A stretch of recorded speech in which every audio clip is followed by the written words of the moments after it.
হয় না অনেকে যে একটু সন্তুষ্ট হয় না, আরেকটু হলে ভালো হয়।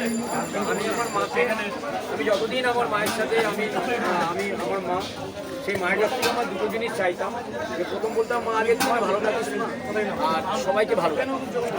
এখন এই রিসেন্টলি 25 দিন হলো আমি মায়ের কাছে আরেকটা জিনিস চাই, সেটা হচ্ছে কথা, আমার মা ভীষণ অসুস্থ, আমার মা ক্যান্সারের। সেই কারণে মাকে বলি, মা তোর পায়ের তলায় যে আমার মা ওখানে বসে থাকছে, তোর মাকে এই জায়গাটা মানে আমার এই চাওয়ার মানে বেড়ে যাওয়ার চাওয়াটা ওই আর একটা বেড়ে যাওয়ার চাওয়াটাই মা আরও ওই মা তারা ধন্যবাদ। এই দেখলেন, এই যে ভালো খেলেন দেখে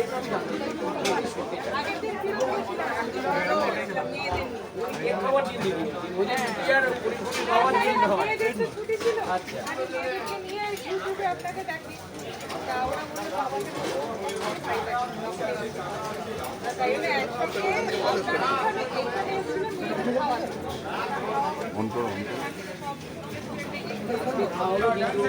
আমি আজকে দাদার পুরো রেকর্ডিংটা কথা বলবো।